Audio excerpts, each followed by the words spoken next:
Well, hello everyone, and welcome again to another off-season edition of Fantasy Football Fever.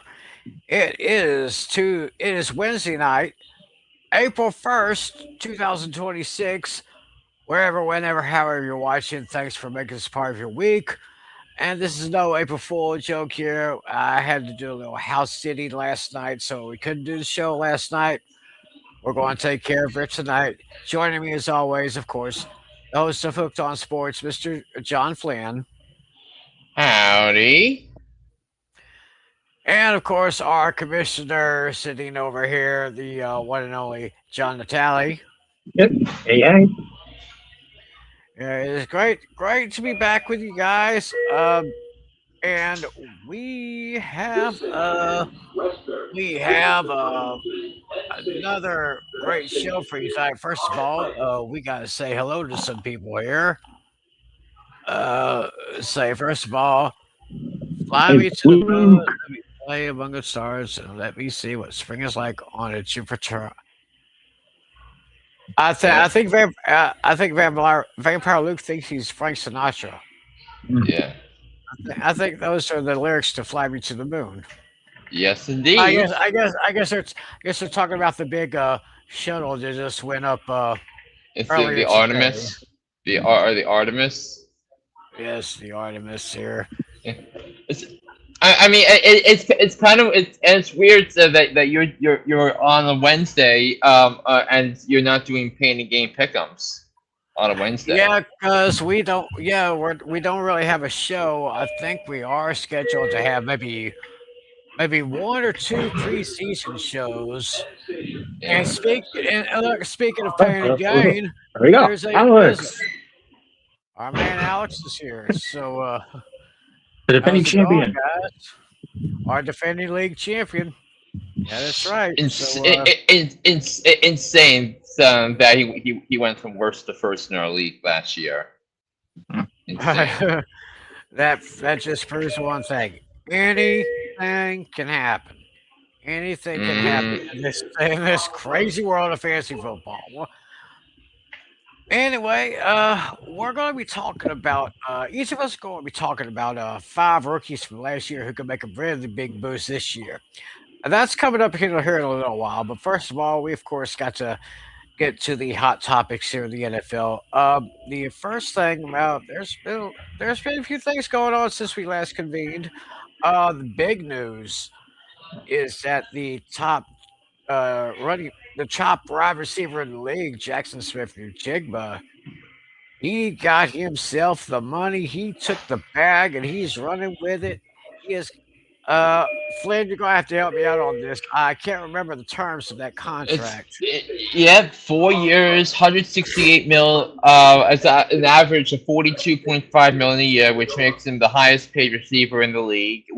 And among those 168.5 million, 120 million is guaranteed. So the guy who transformed into the offensive player of the year and was probably the team MVP on the team that just won the Super Bowl last year. So he got himself paid a big chunk of change. So obviously well deserved. I mean he was the best receiver in the league last year, and it's worth every single penny of the contract. Oh yeah, definitely, absolutely. Well, the top receiver in the league right now, and I just see a lot of great things for him. I can definitely see I can definitely see Seattle contending once again in the NFC. Probably go back to the NFC Championship game. But a lot of things happen between now and then. Oh, we had some dealings going on earlier in the last couple of weeks. Uh, Speaking of wide receivers, Jalen Waddle has left Miami and he is now going to Denver, which I believe will make that offense just a little bit better. Oh yeah. Yeah, Yeah, so it was a big trade that went down a couple of weeks ago. The Broncos, I believe, sent their first, second, and fourth round picks to Miami in exchange for the speedster that helped transform Mike McDaniel's offense in Miami. So it's clear the Broncos had a hole at the wide receiver position. They didn't have a true number one wide receiver. So is this gonna be the thing that gets Bo Nix and his game to the next level? Is this gonna be the thing that the Broncos need to elevate themselves as to being as being a potential team that can go to the Super Bowl? So I think that's where we are. But obviously you have to think that Jalen Waddles is now that he doesn't have Tyreek Hill to his side anymore, and and before Tyreek Hill was traded from Kansas City to Miami, he had a pretty heavy workload as the Dolphins top receiver. Um, so. I think he's obviously going to be underlined for 10 to 15 targets a game as long as he's the top receiver for the Broncos, and that might mean a bit of a pushback in value for Cortland Sutton, a little bit for Pat Bryant at the wide receiver position because their targets will be taken up um, by Jalen Waddle. So, yeah, I hear you. I hear you, Fizzle. He says he misses Waddle. Yeah, I hear you, bro. Yeah. So, so that's what happened there. What's the deal with another story that's been going around the last couple of weeks? Philadelphia and AJ Brown. So, yeah, there were actually some rumors swirling so that the Rams wanted to acquire AJ Brown for the Eagles in exchange for Devontae Adams, and that was the ongoing belief around the league because AJ Brown, he's as good a receiver in one-on-one as anybody in the league. As we saw during Philadelphia's two Super Bowl runs, and I think particular, in my mind, the NFC Championship game 2 years ago against the Commanders. That rings a bell to me with that. But I think all in all, you have to and that it's that Sean McVay told Adams that there were trade rumors circling around, and since then those rumors have been shut down, and Devontae Adams is going to remain with the Rams. And look, I think they didn't make sense for the Rams to keep him because Adams is such a dangerous weapon in the red zone. Why he had like double-digit touchdown receptions this year for the Rams. So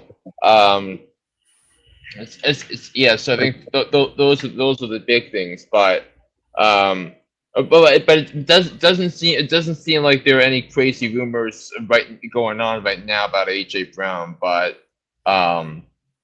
So, but another thing too you got to discuss is a report that Jeremy Fowler put up about AJ Brown's teammate in Philadelphia in Jalen Hurts, because it was a report that came out today. Because I think there are several things about Jalen Hurts in Philly about where he is. So let me try and pull this up here if I can. Yeah. So some notes from Jeremy Fowler's article on Jalen Hurts, because Jalen Hurts. You guys can still hear me, guys, right? Yep. Right. Yeah. So Jalen Hurts pushed back on changes that would diversify the scheme. So he wanted to avoid playing one under center. He was reluctant to let it rip at times, particularly against zone coverage. He's not the most coachable, and the players notice. And he diverts from the game plan and changes the calls to an excessive degree. So, but those are just some of the things to that game that that were reported by Jimmy Fowler of ESPN about Jalen Hurts. So I think you have to wonder if the Eagles have a quarterback problem right now because Jalen Hurts is under contract. It's a bigger and bigger hit against the salary cap each year, and now I wonder about about if the Eagles are just going to recover from last year's disappointing season. Hmm. Well, I don't know. I kind of thought they did have a lot of offensive problems. I guess most of it probably had to do with Hurts, or I'm not sure about that. I'm just trying right now. I'm just trying to look up on this the website with the depth charts here. It says because I mean, who does Jalen Hurts have behind him? Gardner Minshew. I think Gardner Minshew is the backup. Oh yeah, Minshew mania. Yeah. Yeah. Oh, Alex's boy right there, Minshew mania. Yeah. Oh Yeah. wait a minute, wait. From what I see, I don't know. I don't know if this is outdated or anything, but I see Jalen Hurts at one, Tanner McKee at two, and Andy Dalton as the third Oh, yeah, string. that's right. Yeah, it's Andy Dalton. I knew it was either Dalton or Minshew, but regardless, Yeah. it's Yep, Andy Dalton, the old red rifle from TCU. So, yeah. that's what that looks like right here. Oh, speaking of, I guess we're kind of in a theme of wide receivers now. Another one here. He just got the franchise tag about a month or so ago. George Pickens of the Cowboys. And Uh-huh. what are they going to do with him? Well, not only It's does he have, I yeah, go ahead, Flynn. it's no. You had you had a thought. Keep going. Well, oh yeah, well, there's the issue with George Pickens with the tag, and then there's the issue with their All-Pro kicker Brandon Aubrey. I think I heard a rumor that they're now wanting to offer just a shade over 7 million, when of course Aubrey's agent wants him to ask for 10 million. Mm. So, yeah, Jerry's got a big dilemma over there. He's got a great receiver who statistically had the best season of his career last year. And then you have your star kicker who can kick field goals from at least 65 yards blindfolded. Yeah. So, wow, what to do in Dallas?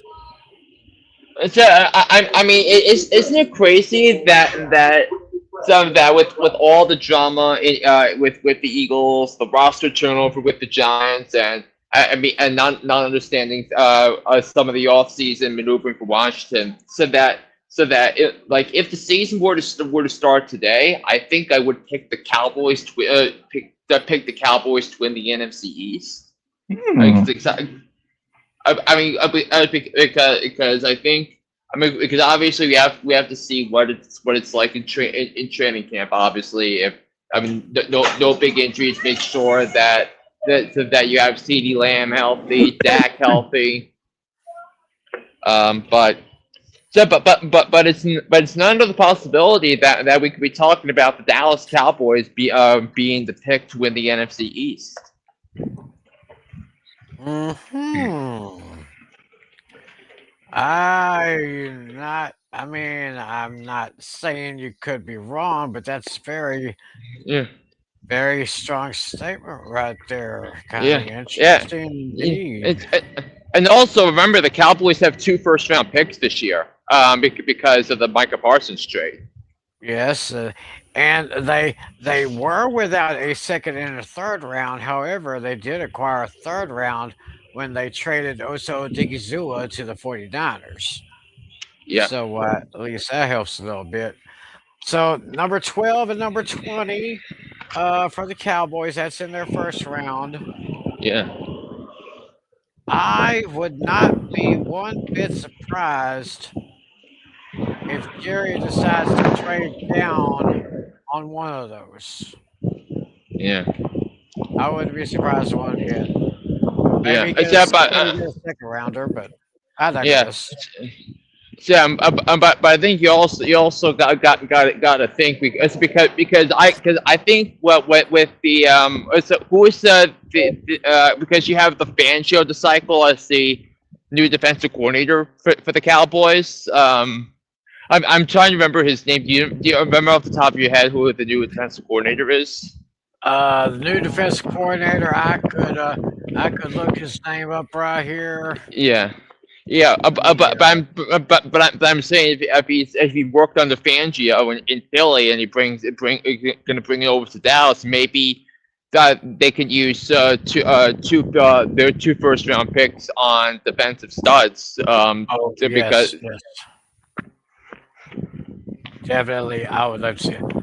Oh yeah, defensive coordinator Christian Parker. yeah, Pass he was the pass defense coach in Philly. yeah, So and you got Clayton Adams as the new offensive coordinator. yeah, So and Nick Sorensen is the special teams coordinator. So yeah. we'll see what happens there. A little bit of an interesting story that I heard. I think it was either today or yesterday. Uh, they're going to try to do some remodeling to.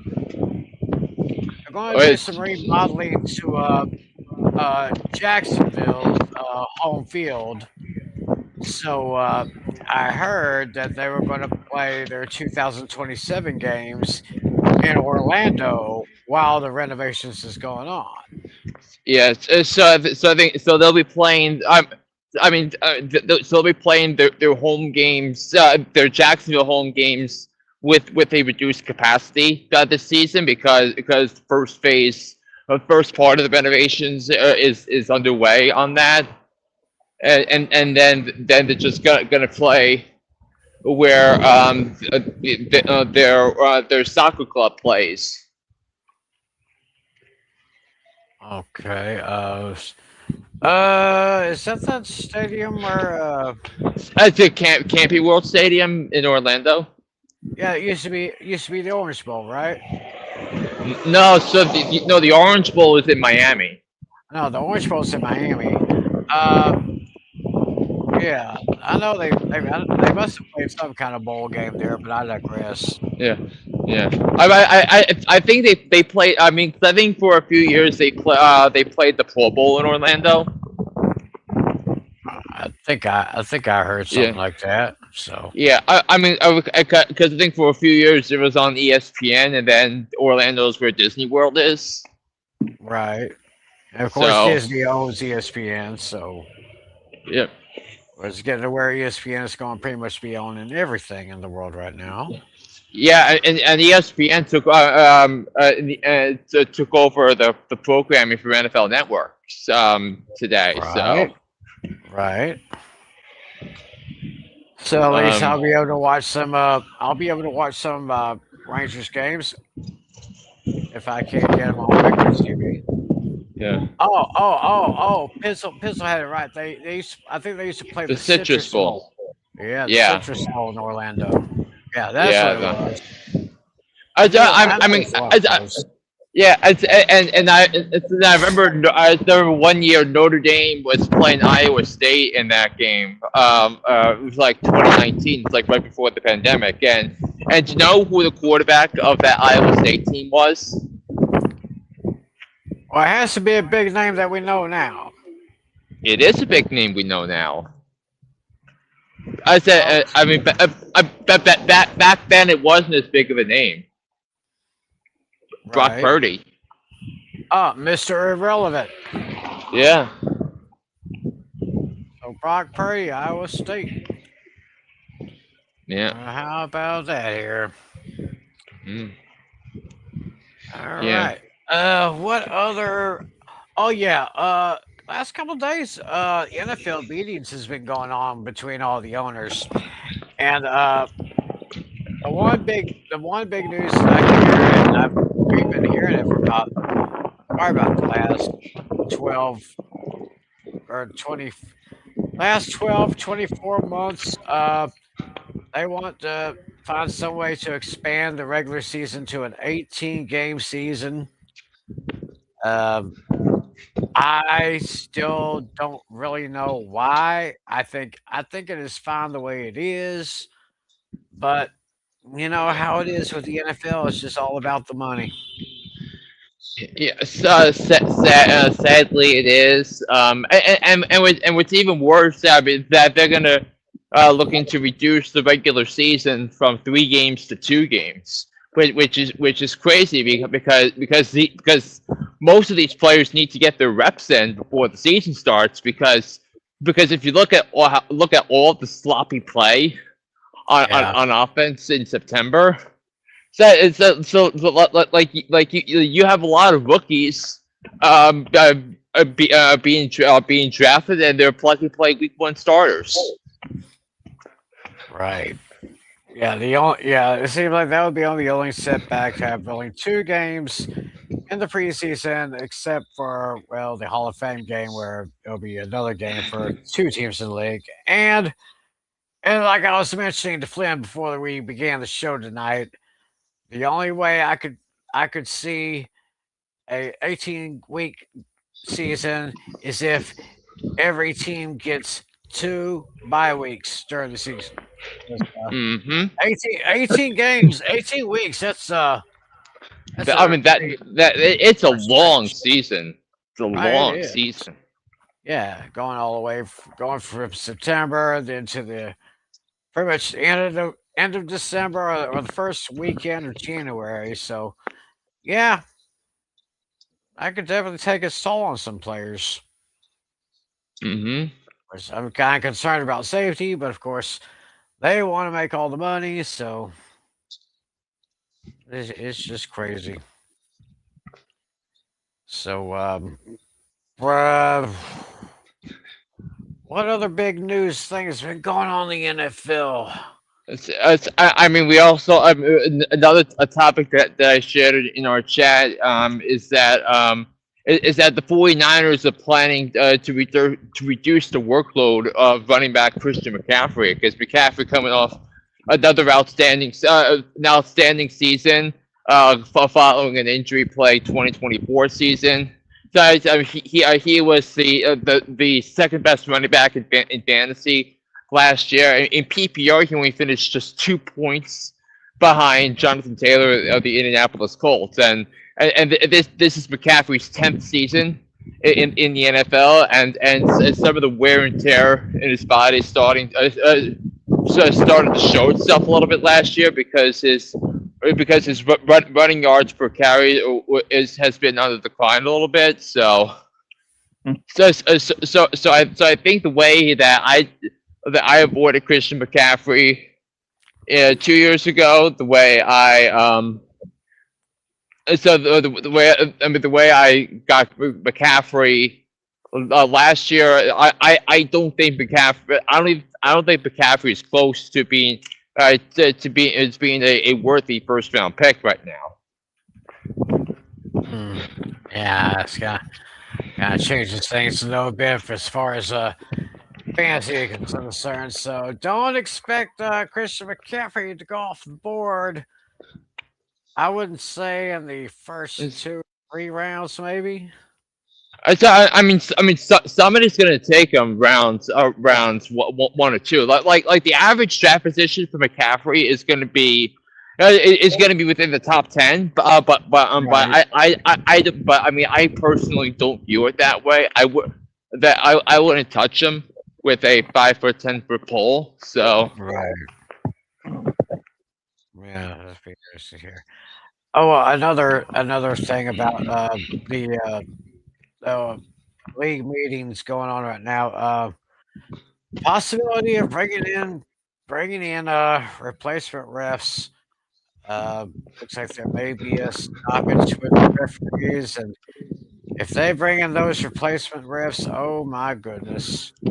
Yeah, and I was telling Tim before the show. So like my immediate reaction to that news was touchdown Seahawks. Mm.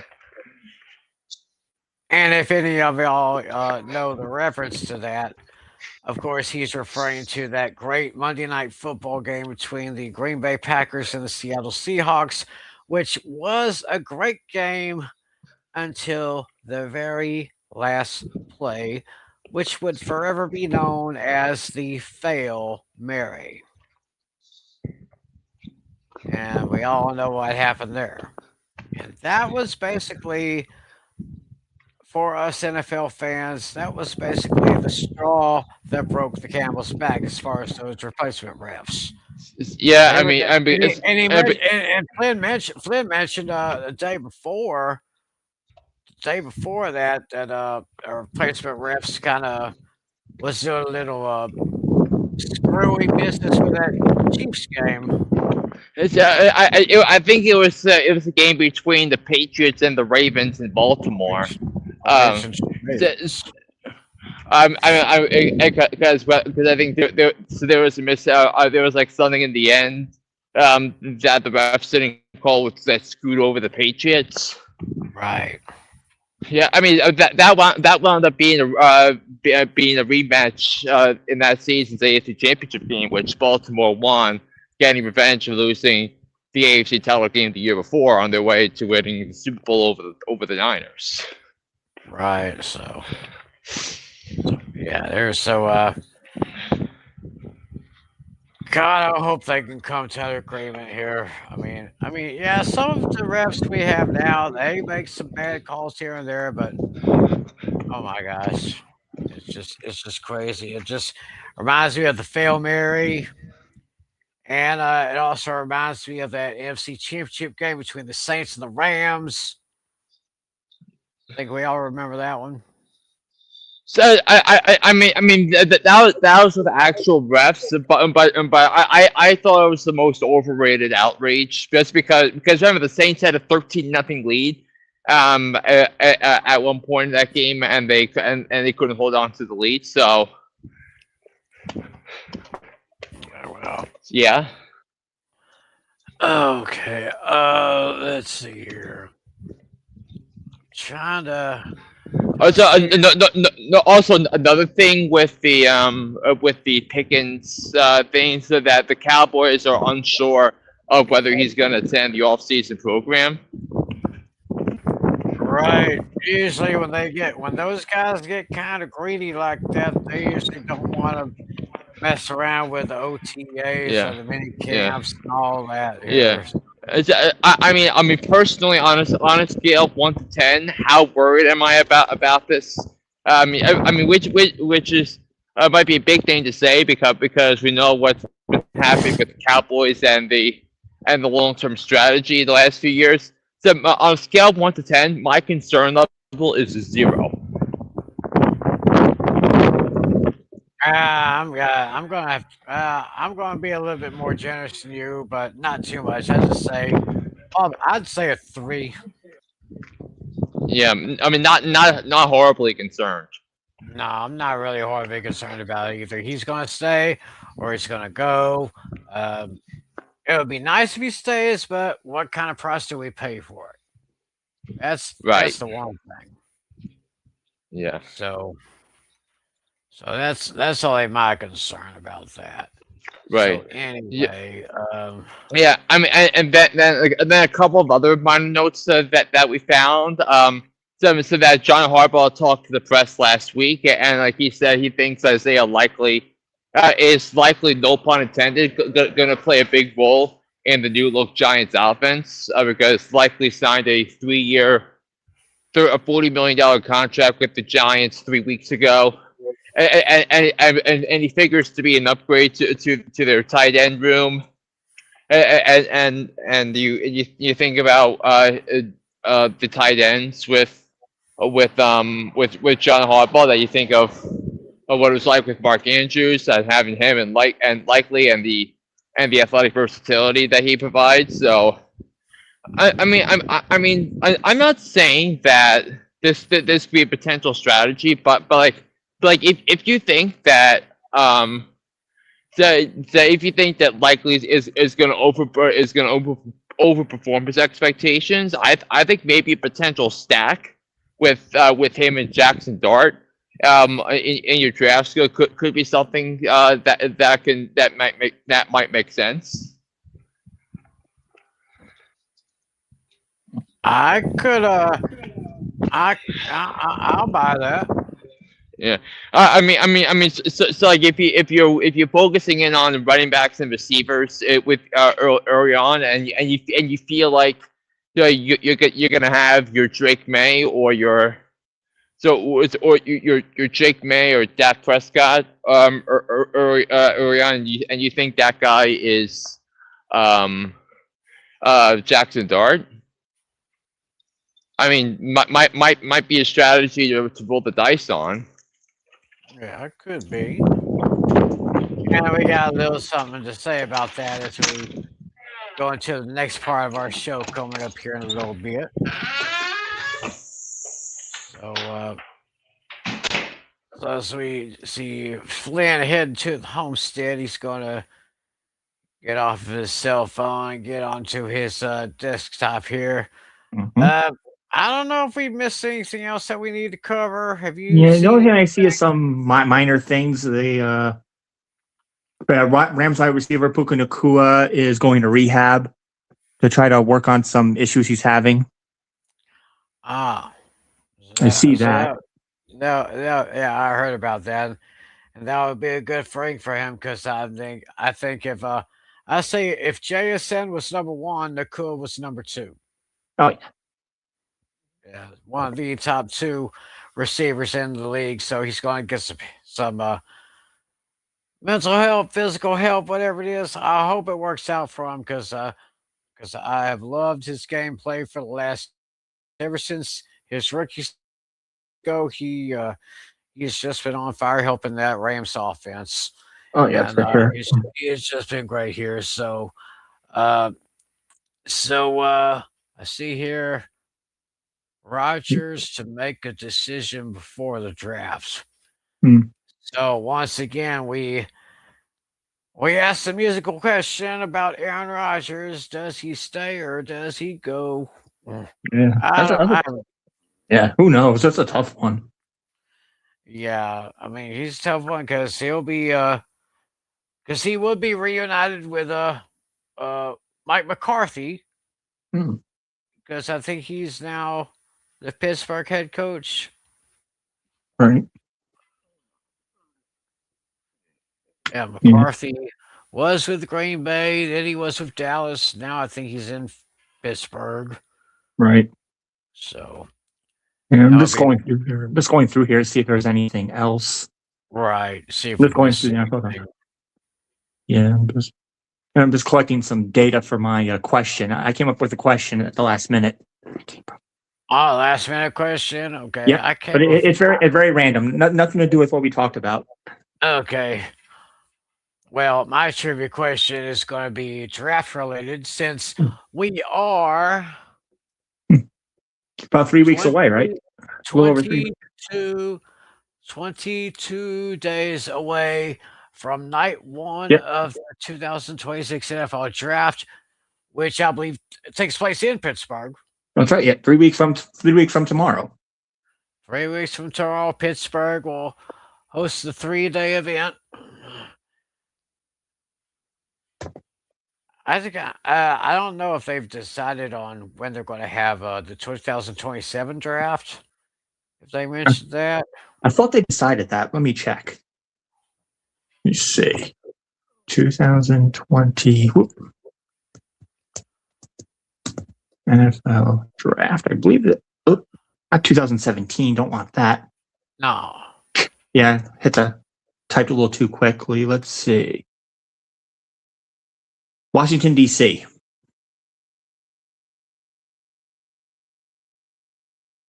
That's where it is. So Yes, so what you find out? yeah, it says the 2027 NFL season will feature the 92nd annual draft in Washington, D.C. on the National Mall. Oh, so it'll be in DC next year. Mm-hmm. If they decide one for 2028, please let it be Dallas. Let's see. Let's have 2028 2028. I hope it's in Dallas. NFL draft. Let's see. No, there's a bidding right now. It hasn't been decided yet.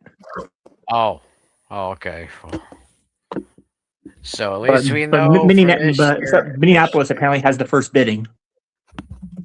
Oh, so Minneapolis may take it. Maybe. Yeah, and of course we got Flynn back in his Yeah. usual spot there. Yeah. They're just And they're you just you yeah, you can hear me, right? Yep. absolutely. All right. All Yeah, right, Yeah. so I guess yeah. Tim, I just talked about a couple of things while you were restarting. It's, Wasn't sure if you heard all those things.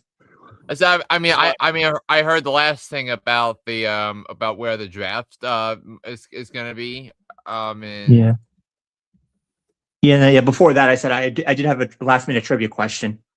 I have one too. No, also another thing, another hot topic is that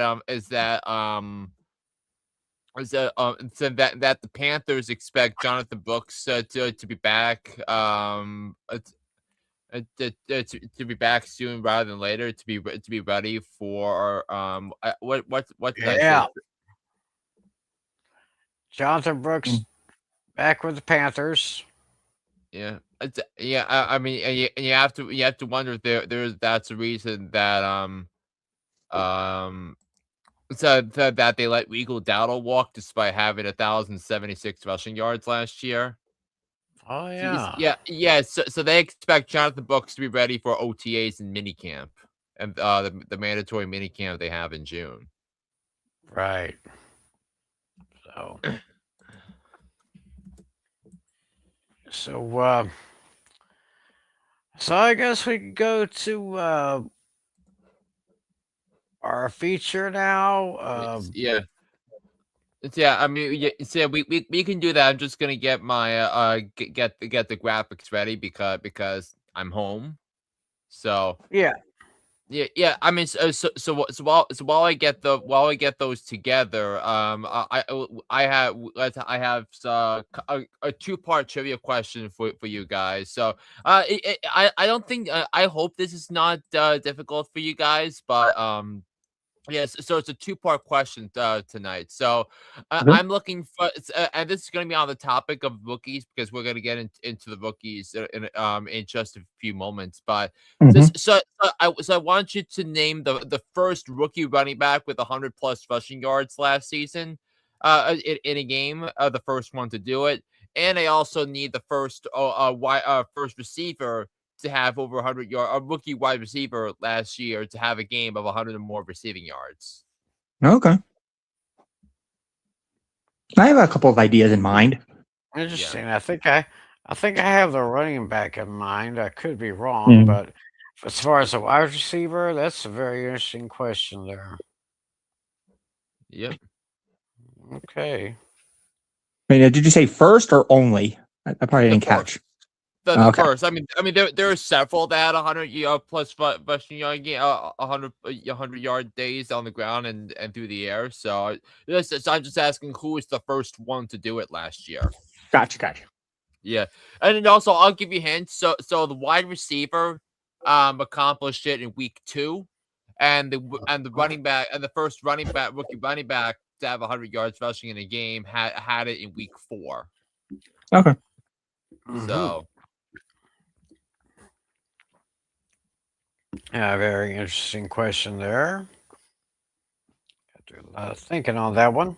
All right. So Natalie, what's your question? Oh, yeah, mine is just going to be very, very random. I did just some random research. As you guys probably know, what's his name? Uh, Jerry Rice.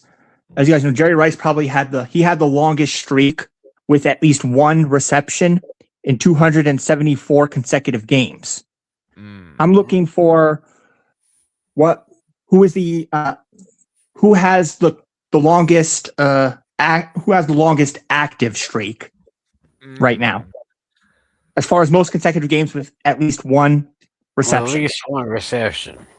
Yeah, who holds the longest streak The among longest active players? active streak. Okay, Yes. gotcha. That's a good one too. And for frame of reference, the longest active streak. I mean, I can't tell you for sure if it's active or it ended, but the longest active streak for active players right now is 191. So that's 191. Hmm. okay. Okay. So my trivia question is going to be draft related since we are 22 days away from the first night of the NFL draft. So my question is this: who was the last overall number one pick to win a Super Bowl? Mm. Hmm, interesting. The last number one overall draft pick to win a Super Bowl. Aha. Something for y'all to think about with these questions here. So, speaking of rookies, can we go ahead and talk about these lists that we made up? Yes, we can. So why don't we get into our main segment, right? So we did this segment a couple of years 2 years ago and 3 years ago. We didn't do it last year, but but with the draft coming up in 3 weeks, we want to take a quick back on what transpired last year.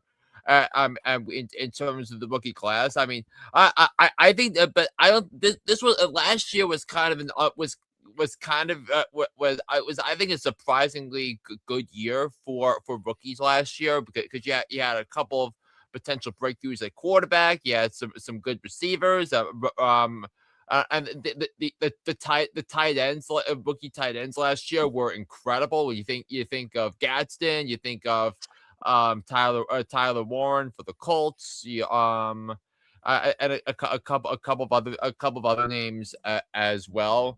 Um, some that really took off last year. So okay, 'cause I know there were like three or four others that were really good. Colston Loveland, Harold Fannin Jr. Um, those are like the big tight ends were big contributors last year. But I'm gonna give you five picks for rookies who I believe will take a step forward in their second season. So I'm gonna start with Ashton Genty of the Raiders because before the leading up to the season, I thought I was ready to be over the moon to draft Ashton Genty in round one. But the bad news was I did not get Genty in any of my teams. But the good news is that he did not perform uh to his average draft position. I mean, part of it was because the Raiders got kind of mailed it in the last few weeks of the season to try and tank and get the number one pick in the NFL draft, which they have, and they're likely going to use it on Fernando Mendoza.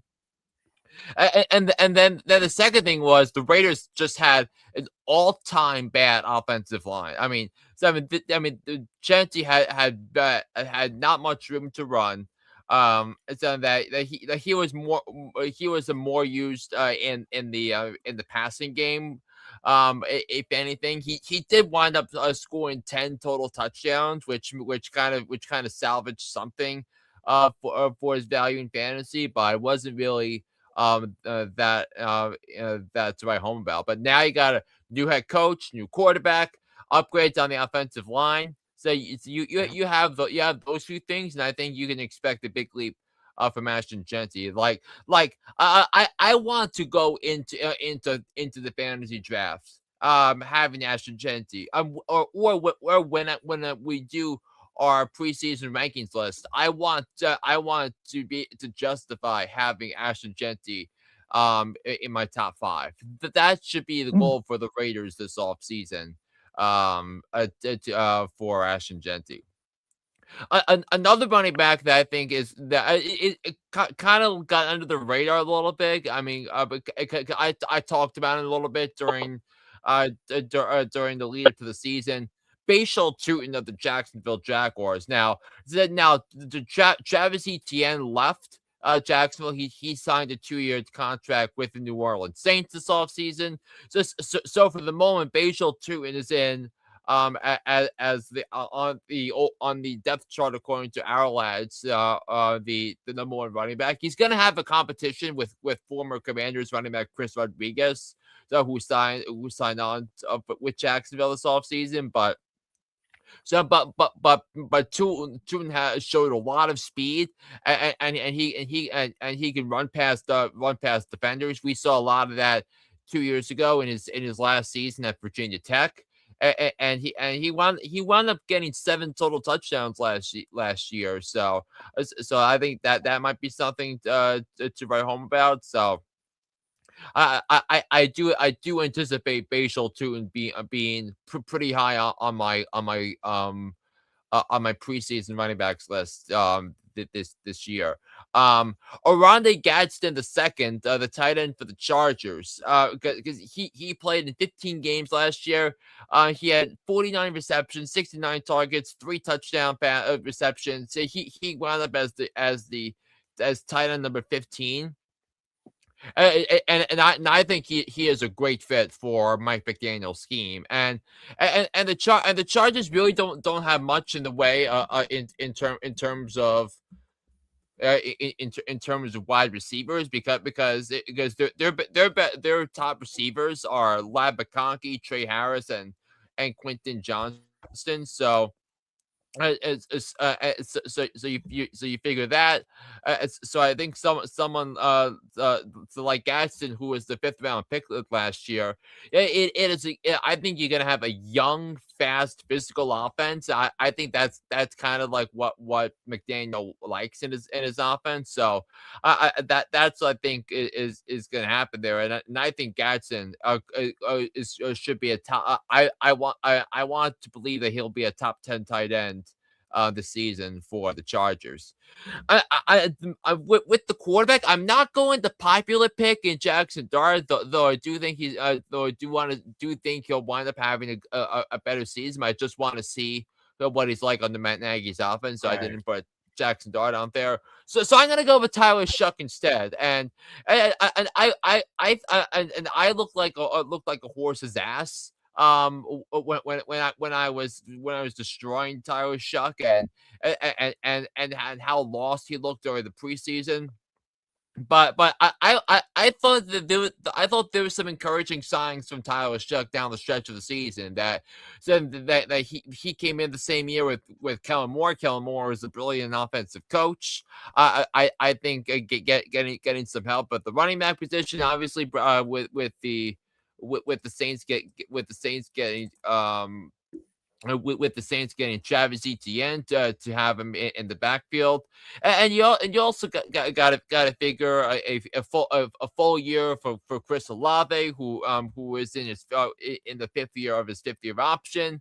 Another year with Jawan Johnson. I do think the Saints are gonna try and go for a receiver. In round one to bolster that, and there is a decent group of wide receivers that are coming out in the draft this year. wonder if the Saints will wind up having someone like Cardinal Tate fall in their laps. Another Ohio State wide receiver, just like Chris Olave is. So, I think Tyler Shuck. I think he's gonna be better than the 26th best starting quarterback in fantasy this year. So we'll definitely see about that. And then another name I discussed during the off season last year more than you guys did combined. I'm going with Luther Burden the third. So he had a tremendous season, a tremendous down the stretch. Of course, he had that monster game in week 17. Which was the subject of my trivia question last time we were there, but I think Luther Burden showed a lot of promise, and now with DJ Moore no longer in the fold with Chicago because DJ Moore was traded to the Buffalo Bills. I think you're going to see someone like Luther Burden take on a bigger role in that offense to complement Romo Dunze. So I think he's going to be someone that I think is going to take a step up in year two. Hmm. That is one guy that I had totally overlooked. I overlooked Luther Burden, and I saw for the last part of last season, especially in week 17, where uh, where he really lit it up, and I was like, you know something, I think they got another pretty good shot with Burden, and of course a Doomsday with being complimenting him like that. They could have a shot to win the NFC North, but maybe just have to see if Detroit can bounce back or if Green Bay can still hold their position. Minnesota could be a dark horse. Yeah. Also, another hot topic we missed: Kyler Murray to the Vikings. I did not see that one coming. Oh, no, I don't think anybody did. I didn't either. Yeah. Kyler I, Murray I like as well. Yeah, it tells you what the Vikings think of JJ McCarthy. I mean, obviously they have a new Right. GM in there, maybe the next student in the Kevin O'Connell University of quarterbacks. But but just for reference, Luther Burden had 8 catches for 138 yards and a touchdown in the game in their game. It was the Sunday night game against the 49ers.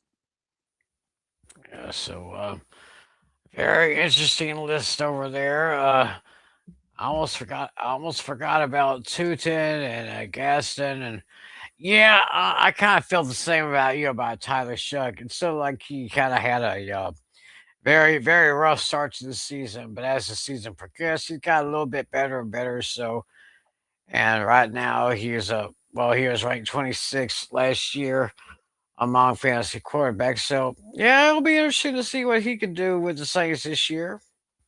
Yeah, Very interesting. and I also wanted to make one more point on Tootin, which I'm kind of feel inspired about. So Bashal Tootin, according to had 3 games with 10 or more touches last year, and in those 3 games he averaged 12.8 fantasy points per game, 1.1 fantasy points per touch. So we at 11.7 touches per game. So, so you have to think. But now that ETN is gone, you have to think that he's going to be in for 15 to 20 touches a game as the lead back for Trevor Lawrence and the Jacksonville Jaguars. Yeah. So keep an eye on that. Nice Flint. Nice list that Flynn picked out right here. Whose list are Yeah. we going to look at now? Yeah. So we have the tallies and we have Tim's. You go next, Tim. All right. Give me the next one. Okay. All right. So here's my list for 5 rookies who could improve this year. Um, I'm going to go ahead and give Jackson Dart the benefit of the doubt. Yeah, he was injured a little bit, But in 12 games, as you can see, he had a 63.7 completion percentage, 272 yards passing, 15 touchdowns, and he also ran for 487 rushing yards and 9 rushing touchdowns. Ranked 14th last year in fantasy. Uh, Actually, according to Mike Clay, right now, uh, he is right now ranked number 7 going into the 2026 season in fantasy. Of course, the Giants finished 4-13 last year. Uh, but with the addition of who did we just mention? It's it's The receiver. I talk about the quarterback. No, the receiver that the Giants just got. Oh, so they signed two of them, Calvin Austin and Darnell Mooney. Darnell Mooney. Okay, so so yeah, addition of Mooney and you got Malik Neighbors, who I think is going to have slightly better season, and I think the Giants could be contenders. In fact, they might do better than their 4-13 record from last season. How much better? I don't really know. But if the Giants can beef up their offensive line, I think Jackson Dart will do just fine. Uh, I picked one running back from last year that I think could improve. Omari and Hampton. He got a little bit injured, a little bit. He was on his way to 1,000 yard rushing. He got 545 instead. Uh, Average of 4.4 yards per average yards for attempts. So, and he was also to get 192 receiving yards, 5 downs.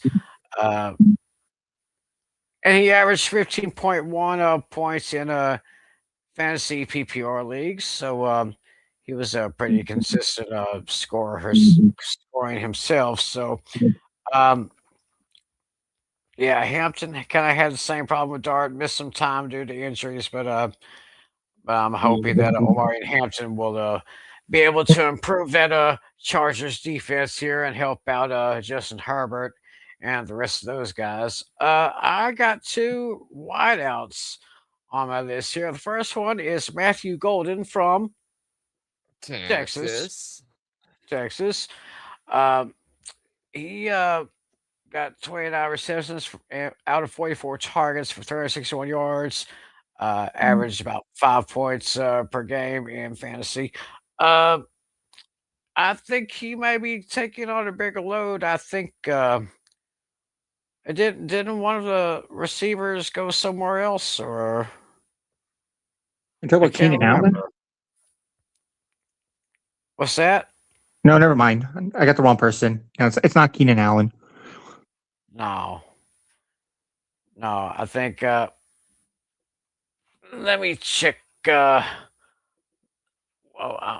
cleared out of that. I X'd out of that page that look where we were looking up some depth charts. I was going to take a look at the receiving depth chart for Green Bay, see what they look like here. So they have Christian Watson, Matthew Golden, Jaden Reed. They have Sky Moore as a backup here. Christian Watson drafted second round in 22, so he's still kind of a young guy. Jaden Reed, 25, kind of a young core of Packers receivers right there. So I could probably see Matthew Golden getting a little bit more. They got him on the. They have him listed as the right side receiver. So they got Watson on the left, Golden on the right, Reed in the slot. So I could see Golden getting a little bit more targets. Right now, wait a minute, yeah, he is. Let me get back to the screen here. Wait a minute, I hit the wrong darn button. I think that's the button I need to hit right there. Uh, 97th in fantasy last year. Mike Clay has him going at 48th among the wideouts in fantasy. And Omarion Hampton, by the way, is going into this year as the number 11 running back here. My other wideout that I've selected is Travis Hunter from the Jaguars. Um, he was ranked 97th among wide receivers last year, and now he's ranked number 50 according to Mike Clay. Um, only played 7 games, 28 receptions, 45 targets, 298 yards, 1 touchdown. You see right there, it's okay, 9.1 points per game in PPR fantasy leagues. I could probably see him doing a little bit more on the offense than he would for the defense. Can he play both sides? I'm sure he could, but I don't think he can probably play both sides all season long. I mean, that is going to take a toll on his body, but I think he may be a better producer in the offense rather than the defense. And I picked a tight end, Colston Loveland. I really liked what this guy did last year. Last year he was ranked 12th among the tight ends. Now he's Mike Clay has him at number 4 going into 2026. Last year with 56 receptions out of 82 targets with 7 or 13 yards, 6 touchdowns. He really was a pretty good target for Caleb Williams and those Chicago Bears in their quest to get back to on top of the NFC North. So I can see Colston Loveland having a real breakout season this year. So yeah, that's how my list played out. So now we're going to take a look at John Natale's list and see who he has selected. Let's see. Oh yeah, well, like Tim, one of the players on my list is also Colston Loveland. But I was considering Tyler Warren, who had a pretty solid season too. Oh, But nice. but yeah, I wanted to list both, but I didn't really want to put 2 tight ends here, so I picked the one who I have a little bit more faith in, which is Colston Loveland. As long as Cole Kmet doesn't take too many opportunities away from him, he's going to be just fine, and he's going to have another solid year. The next person I selected was Omari and Hampton. Yeah, despite having an injured season, now that he's healthy, he's back, he's into the full swing of things. As long as he stays healthy, he's going to be just fine. He started off pretty good, but then the injury derailed him. But like I said, as long as he remains healthy, he's going to be just fine. Yeah, the third one I picked was Travis Hunter. But yeah, like Tim said, as long as he doesn't play multiple positions too much, he should be able to stay healthy. That was what derailed him this past season, playing multiple positions that wore him out. Yeah, he got injured because of it. So as long as he stays in one spot, the Charger and the Jaguars stay smart with his workload, he's going to do just fine. And yeah, I think he'll be no worse than the. Huh? Translate, they won't. Yeah, we'll see though. As long as the Jaguars make him no worse than the number 2 receiver, he'll be just fine. And then for my number 4, my secret weapon from last season, the guy I drafted, Emeka Ibuka. And yeah, with Mike Evans officially out of the way, no longer a member of the Bucks, and now with the 49ers, I think Emeka Ibuka is your clear number 1 target here. I think his only threat for targets is Chris Godwin. But yeah, I mean, Father Time is catching up to Godwin too. So, I mean, Godwin's getting injured a lot. So, this is Emeka Ibuka's time to shine in year 2. Last season, he did really well. It says here 63 receptions, 127 targets, 938 yards, 6 touchdowns. He came back from an injury so quickly. Yeah, it was speculated that he was going to be gone for like 4 to 6 weeks, but he was only gone for 2. When he came back, he made it. I think part of it was I think Tampa rushed him back because the offense struggled so much when he was out. Right. So which kind of hits home your point. I mean, if you look at the other note on Egbuka, like his first 5 weeks of the season were outstanding. Like 20.5 PPR points per game. I mean, that's an incredible number from a rookie. Right. Oh yeah. Mm-hmm. Yeah. Yeah. No, Yeah, and he was ranked.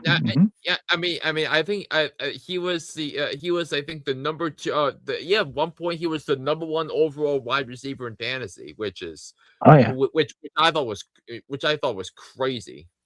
Mm-hmm. And yeah, despite finishing number 23, if he was healthy for the entire season, he probably would have easily been in the top 20, maybe even top 10 potentially. But yeah, if he stays healthy this whole season, I could definitely see a top 10 in the future for him. And then rounding out my top 5, RJ Harvey. He had a pretty decent year. Oh, yeah. With the other running back out of the picture, I forgot his name. He's with a new team now. But J.K. Dobbins. Yeah, him, I believe. Yeah, with Dobbins now out of the picture, looks like RJ Harvey is your new number 1 to begin the season. And yeah, I see him posting big numbers too. Yeah, with the newly revamped Broncos team, I think RJ Harvey could easily be a top 20 once again, or maybe even higher. Yeah. I like that. I did like Harvey. I mean, I think it was last year. Harvey really helped lead the Broncos beating my Cowboys last year. I was watching him play, and Mm-hmm. that was one tough guy to stop right there. So, Mm-hmm. Yeah, so yeah, so to your point, J.K. Dobbins is still with Denver, but yeah, I do think it's but Harvey played a big role. I mean, in the receiving game, which helps if you're in a PPR league. So like, Right. it's like our league is PPR, so I think so that's what boosts his value. So there, but yeah, Sean Payton specifically targeted guys like him in the draft for a reason, and we saw exactly why in the run to the AFC Championship game last year. Oh yeah. yeah. Vampire Luke says one of the funniest moments from last season was Gronk trying to pronounce Emeka Egbuka's name. I'm gonna have to look that up. If they have a video on YouTube, I want to look that up. I want to see how he tried to pronounce it. Yeah, I couldn't pronounce it at first, but yeah, I can see Ibuka getting the majority of the targets for Tampa Bay this year. Since Mike Evans is gone, as you said, Chris Godwin he ain't getting older, so get some fresh blood in there, and I think I'm kind of leaning toward Tampa Bay winning the NFC South again. So, Remember, Tampa did not win last year, so they're not. Yeah, it was none other than the Carolina Panthers that won the division last year. yeah. Okay. So, but Tampa could try to be a contender again, hopefully. So, but anyway, I think it's time to try to answer these tough trivia questions. And I know Flynn had that two-parter Mm-hmm. talking about last year's rookies. Who was the first rookie to run for 100 yards in a game, game. and the first rookie receiver to catch for 100 yards in a game? I think I have an idea. Yeah.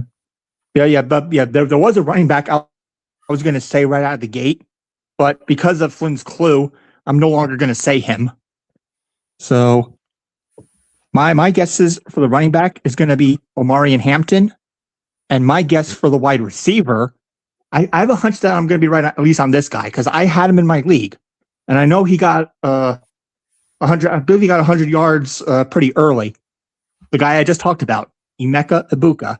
Emeka Egbuka for the receivers, yeah.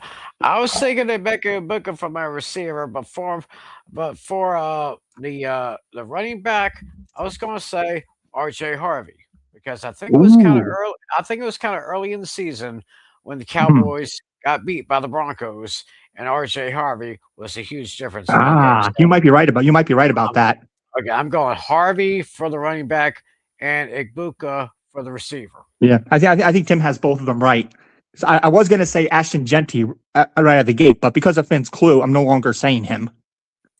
Yes, so I think you Bob, you both made a good point about Ashton Genty. I mean, because of how, because of how poor his season was with Vegas. So so both of you said Emeka Egbuka for your wide receiver pick. I feel pretty good about that one. What? Oh, And then what Tim said R.J. Harvey for his running back. for my running back. Yeah. Uh-oh. It's all up to me now to salvage one. I mean, to the salvage one. So what did you? So Tal, you said Amarian Hampton for Martin Hampton yours, is my running back. Yep. And it's all up to me now.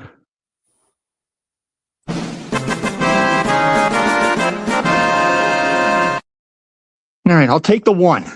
Yeah. So it was week 4, 128 yards and a long touchdown run in the game against the Giants. It was the game Jackson Dart made his debut in that one. So Ibuka did have a 100-yard receiving game early on. That was in week 4 for the receiver, but we were looking for week 2. In week 4, Ibuka had a game with 4 catches, 101 yards, and a touchdown in a loss to the Eagles. So, but another receiver had it in week 2, and let's just say that you kind of missed out on this because he was your offensive rookie of the year last year. That's Aurora McMillan of the Carolina Panthers. McMillan. Oh my gosh, how could I forget him? I mean, that name hadn't been mentioned once until right now.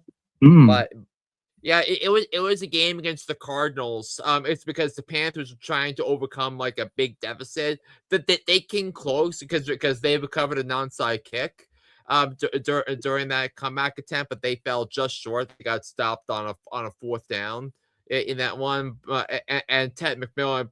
I mean, because the Panthers were down, they needed to get on the ball, and surely enough, that's what the deal was in there. He had 10 targets, 6 catches for 100 yards in a 27-22 loss to the Arizona Cardinals. Aha. So the answers for the running back, it was who? Amarian Hampton. Amarian Hampton, and the receiver was It's Ted McMillan. Ted McMillan. Gotcha. All righty then. And I could see McMillan having another good season. I can see that. All right, Natalia, but I will say the Panthers have a much tougher schedule this year than last year because they were a first place team. So that means so that means the Panthers same place. Let me just see what the same place opponents that the Panthers play this year are the Eagles, the Seahawks, right? The Seahawks, the Broncos, and the Eagles are the additional same place finishers. So much tougher schedule, but we'll see what he can do in year 2. Yeah. All right, Natalia, it's your turn. Yeah, mine's just a very generic question. Jerry Rice holds the record for most consecutive games with I forgot what he said, 274 with at least 1 reception. But who holds the record among current players?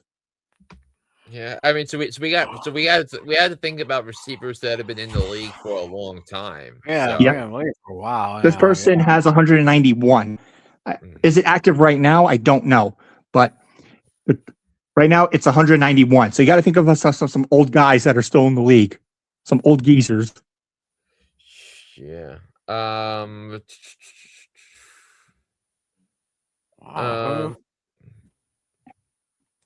I think this is, I mean, I'm totally eliminating any Cowboys receivers. Oh. So I'm going to eliminate that. Well, there. I'll tell you that right. I'll tell you that right now, Tim. You're correct on that. It's not a cowboy. Right. I didn't think it would be. I feel like Devontae Adams has been in the league for so long, Tim.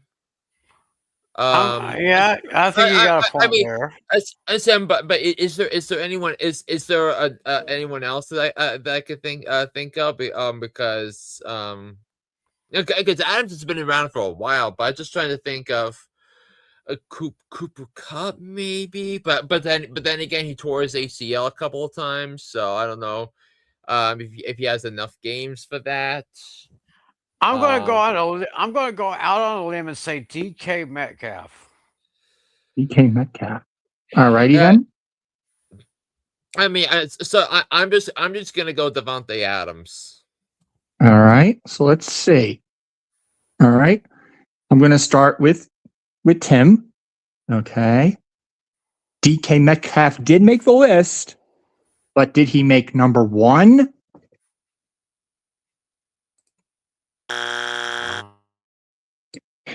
DK Metcalf is number 16 on the top 25 with 111. Mm-hmm. All right. Now I'm going to go to Flynn. You said Devontae Adams, correct? Mm-hmm. All right. Well, ooh. If I had asked which wide receiver did it, you would have been correct. Oh God! Oh, Really? it was Are you kidding me? You're not going to believe what number he was on the list. He Number was number 2. You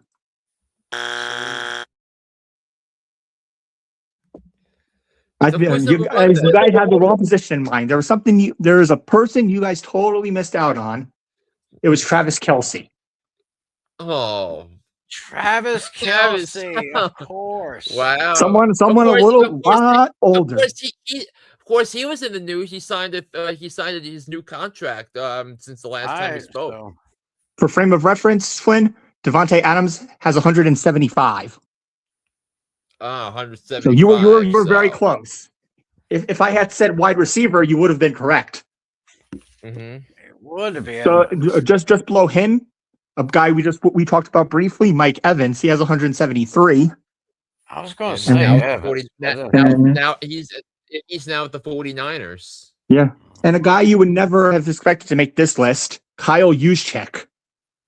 Mm-hmm. He has 145. Well, he's just used in like gadget plays, so that's kind of somewhat surprising, somewhat not. 145, and then to round out the top crazy. 5, Austin Hooper. Austin Hooper. Yep. Yeah. And Alvin Kamara is actually on the list. Kamara. Yeah. Does he have a job? I think he's still a free agent. I think. Yeah, I believe you're right about that. Yeah, which is kind of crazy. And, yeah. So I know. Flynn threw in Cooper Kupp briefly. Cooper Kupp is on the list. He's 12th. Yeah. So yeah, not bad guesses. You guys did pretty good guess there. But Flynn, so close. Oh, Yeah. Flynn close here. All right. All right, So now it's on to Tim's question.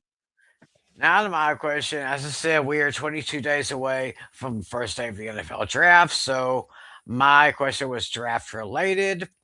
And the question was, who was the last number 1 overall draft pick to win a Super Bowl? I think I have a guess. I think I have one too. So, yeah, I mean, I was gonna say Eli Manning in 2004, but I felt something more recent happened. And no, wait, just for clarification, Tim, did you say win a Super Bowl or play in a Super Bowl? Win a Super Bowl. The first number 1 overall pick to win a Super Bowl. Gotcha. Since you said the word win, my guess is going to be Matthew Stafford. Matthew Stafford. Yes, I think we got this. So we're both locking in Matthew Stafford.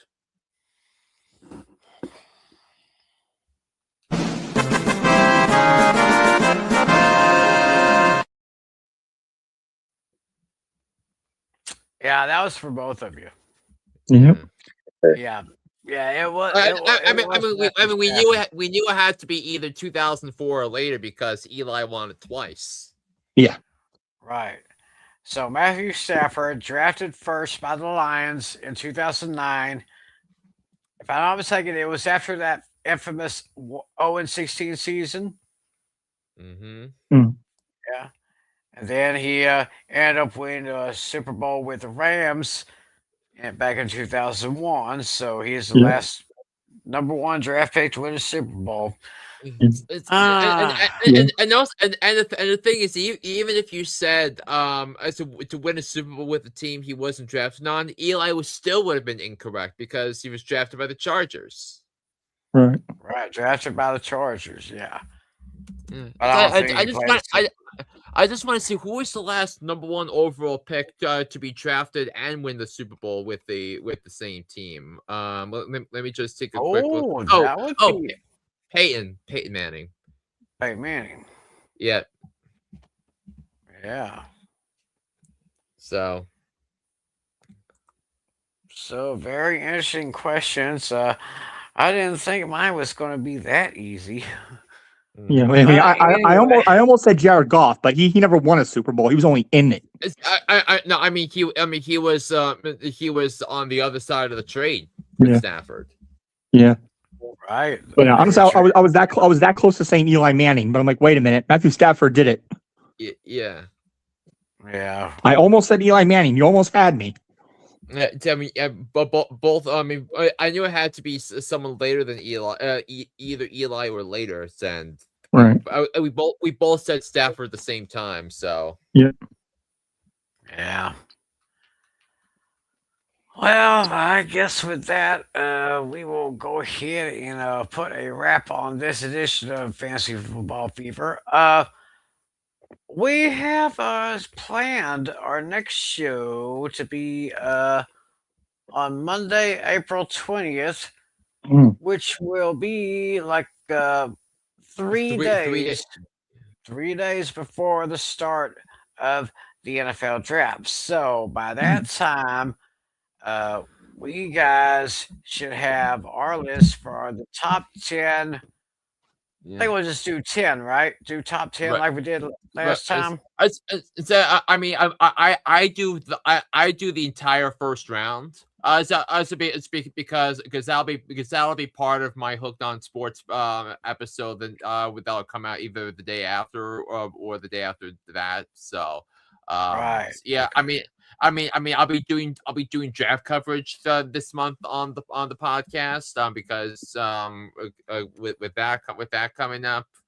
So Yeah. All right. So y'all be sure to listen to Hooked on Sports with John Flynn. He's going to get you ready for NFL draft coming up soon. mhm. Very interesting time here. Baseball season is in full swing. Uh, NBA season is heading down to the last couple of months before the playoffs start. NHL playoffs will be coming up pretty soon. My Stars are in the playoffs. Second best team in the league. Mm. Wait a minute, where is it? Where is it? Where is it? Where is it? Where is it? Where is it? I know who you're talking about. I got, yeah, I got it. I like this style, but I like this one better. I like this one better. The So, Dallas Stars, yeah. Yep. Eh, This is what Yeah, I mean, we beat you twice this year. We beat you twice, who Islanders? the Islanders. Yeah, well, they beat us twice, but that's all right. We still have the best points, second best points in the whole league behind Colorado. Yeah. I'm staying out of this one. I don't follow hockey, so Right. I mean, but then we also I also picked previewed the Final Four in college Final basketball. Four, yes. Mhm. I Yes, mean, we have that good coming up. God, did you see the end of that game between Duke and UConn? I mean, good Lord, that was an insane game. No, hey, that was I got two right. I don't even follow college basketball at all. I got two out of the Final Four correct. It's Oh, wow. Arizona and Michigan or Yep. UConn or Yeah, Arizona and Michigan. I got correct. Yeah, I mean, I didn't know if UConn was going to get past UCLA in round two, but had I picked UConn to go to advance past that, I would have put UConn to the national championship game instead of Duke. But Right. But my championship person could still be correct. I have Michigan winning it all. yeah, I mean, I Yeah, have Arizona winning. And the thing with Michigan and Arizona, where I mean, I said this back in February, and this is true that they were the two best teams I saw all year, Mhm. and it's a shame that one of them is going to be knocked out before the championship game on Monday, Mhm. because they play each other. Yep, they do. So, so yeah, we'll have our NFL draft preview on the 20th of this month. So, y'all be sure to watch out for that. Of course, listen to Hooked on Sports, John Flynn. We'll be back with you on the 20th. We'll do our draft preview. So, everybody take care of yourselves. Thanks for joining us. And of course, thanks to these guys for helping me get this thing going. So, on behalf of John Flynn, John Natali, my name is Timothy McClellan.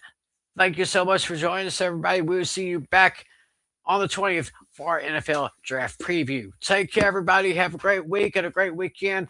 God bless you all. As always, be a good sport. We'll see you next time.